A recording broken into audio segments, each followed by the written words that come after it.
Hello friends, అయ్యా అందరూ బాగున్నారు కదా? అందరికీ నమస్తే.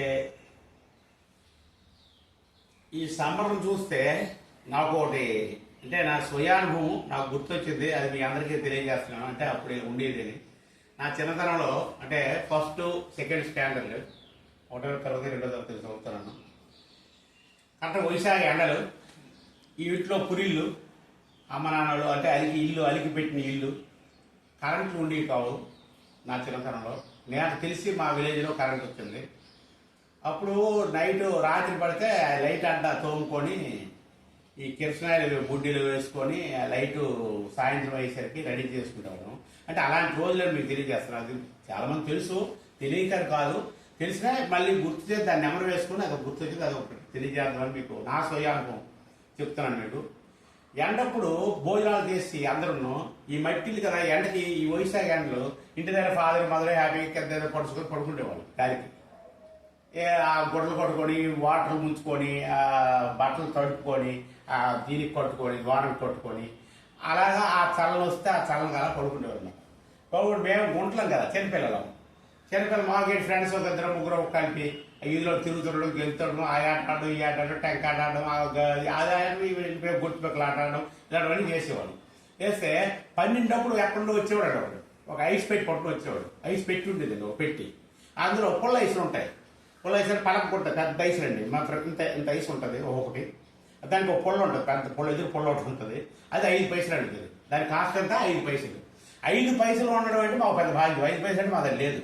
అప్పుడు ఏం చేయాలి? ఆడేం చేసేవాడు, ఆ మంచి ఎండ అనమాట. అంటే ఈ తల్లిదండ్రులు భోజనాలు చేసి మరి ఎస్ట్ తీసుకుని హ్యాపీ పడుకుంటేవాడు. మేము వీధిలో ఎండతో తిరుగుతుంటే వాడు ఎండప్పుడు 12 వచ్చి ఐసే ఐసే అనేవాడు. ఐసే గుంటల ఈ పిల్లలు, ఈ ఎక్కడ లేని పిల్లలు రమాయి పరిగెట్టి అడిగారు. ఆ వెనక పెట్టి కారుతుంటుంది కదా, కింద పెట్టి కనుక నీరు కారుతుంటుంది. ఈ నీరు ఇలా కారి నాకడానికి పోటీలు పడిపోయారు అనమాట. ఆ కింద కారుతుంది. ఇవన్నీ చూసారే 5 పైసలు ఉంటే ఐస్ కొనుక్కుందాం కదా అని ఇంటికి వెళ్ళేవాడు. ఒరే మీ ఇంటికి వెళ్ళరా, ఒరే మా ఇంటికి వెళ్తాను, మీ ఇంటికి వెళ్ళరా, మీ అమ్మకో నాన్నకు అడుగురా, 5 పైసలు అడుగురా.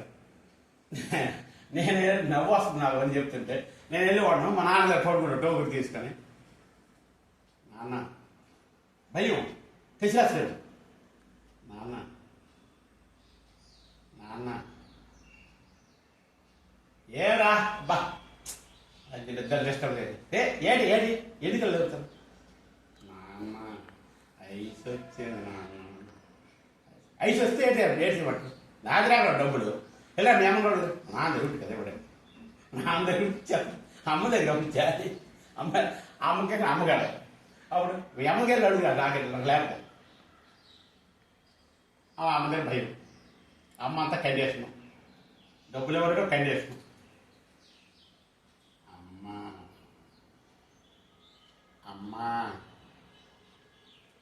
అమ్మా ఎందుకురా ఒప్ప సాపుగా ఎందుకురా లేపుతాను మమ్మల్ని రేసుకుంటారు. మాకు ఎందుకు అలా ఆధారపడతారు? ఏటి కావాలి?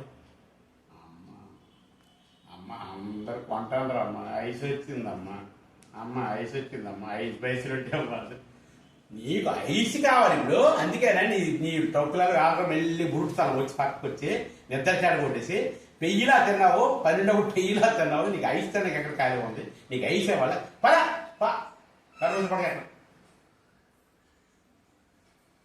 మరి లేదు, అయ్యా లేదు, అమ్మ లేదు. ఊళ్ళో మరి పరిగెత్తెళ్ళి ఆ పెట్టి కింద కారుతుంటే మేము నాకుంటాడు. మనిషికి ఉప్పు ఆ నీళ్ళు ఉప్పుగా తీయగా ఉండే అనమాట. నాకుంటే ఆడేం చేశాడు, పారిపోయాడు. ఎక్కడ పిల్లలు రావాలి కదా ఐసే పాలకొండ పాలైసు, రాజమండ్రి రంగేసు, కాకినాడ కూలైసు, శ్రీకాకుళం సీనియైసు, సీతంపేట సీకేసిన ఐసు. రా పారిరా పరిగెట్టి పారిరా పాలకొండ పక్కలేదు, ఏరగొట్ట వినకలేదు, పారిరా అయిపోద్దరకు కొద్దిగా ఉన్నాయి కోడిగుడి చెక్కలు, కొబ్బరి మొక్కలు, నాగల దొక్కలు, నక్కులా ఐసులు. పారిరా పరిగెట్టి పారిరా అనేసి గుంటలం మంద పరిగెట్టి ఈ కార్యం నాకుకోడండి. అప్పుడు ఆ రోజుల్లో నాకు 5 పైసలు కావాలంటే మా అమ్మకి కాక పెట్టాలి. ఆమె ఒక కండిషన్, నువ్వు 5 పైసలు నీకు కావాలంటే నీకు ఎక్సర్సైజ్ అవుద్ది, నేను డబ్బులు ఇవ్వాలంటే ఒక బెత్తం పట్టుకునేది. అది నిజమండి, వాస్తవం నేను చెప్తున్నాను. 500 గుంజీలు ఉదయం 500, సాయంత్రం 500 తీస్తే రోజు 10 పైసలు నాకు ఇచ్చేవాళ్ళండి. ఉదయం 500 అంటే ఇప్పుడు ఎవరు నమ్మరు, నేను చెప్పింది నమ్మకూడను. నేనే 500 తీసేవాడు, ఇట్లాంటి తీసేవాడు. 500 తీసి 5 పైసలు ఇచ్చేవాడు నాకు. 5 పైసలు ఇస్తే అప్పు కట్టుకోవడం, ఆ 5 పైసలు పట్టుకొని వెళ్ళి ఒక ఇంత సేంపేటలో ఒక కలిసిపోండో ఇంత మాట వచ్చింది తినడానికి ఇది అంటున్నాను. అంటే తిండికి కూడా కరువు రోజులండి ఆ రోజు. ఇప్పుడు ఆ ట్రెండ్ ఆలోచించి నేను నాకు అందరూ అంటే బాధపడుతుంటాను నేను. ఆహా, ఆ ట్రెండ్ అప్పుడు తిందామంటే ఫుల్గా ఉరాన్నం కూడా దొరికింది కాదు. ఈ ఓదనం ఈ చోడి పిండి అమ్మాయి. కానీ ఇప్పుడేమైంది, ఓల్డ్ ఈజ్ గోల్డ్ అన్నారు పెద్దలు. ఇప్పుడేమన్నారు, పెద్ద 10 ఆడికి 100 కోట్లు ఉన్నాయి, తెల్లవారికి అంబలు తాగుతున్నాడు.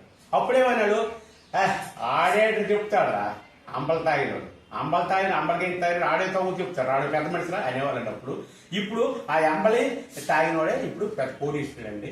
అంటే ట్రెండ్ ఇలా మారిందని నేను మీ అందరికీ తెలియజేస్తాను. మారిందని వాస్తవం. ఇది వాస్తవం ముమ్మాటికి వాస్తవం. ఇది నా లైఫ్లో జరిగింది కాబట్టి నా అనుభవం నేను చెప్తాను మీకు. అసలు నడడానికి ఊళ్ళో నడుస్తుంటే బురద, ఇప్పుడు ఎక్కడ సీసీ రోడ్లు. మన పిల్లలు ఆ ట్రెండ్ వేరు, మన ఇప్పుడు పిల్లలు కనకూడదు. 100 రూపాయలు 500 ఇచ్చి బ్యాగే 500 అన్నట్టుగా ఒక చిన్న చూపు 5 పైసలు అంటే అప్పుడు అంత దీనే ఉండేది. 5 పైసలు ఇవ్వడం కూడా కండిషను. ఇలాంటి రోజులు అనుభవించుకొని నేను వచ్చాను. నా స్వయానుభవం ఇది నేను చెప్తాను. ఇలాంటి పని చెప్తాను, సరదా కామెడీ. ఇది జరిగింది, నాకు జరిగింది కూడా తెలియజేయడానికి చెప్పడానికి కాదండి. Okay, thank you very much ఉంటాను.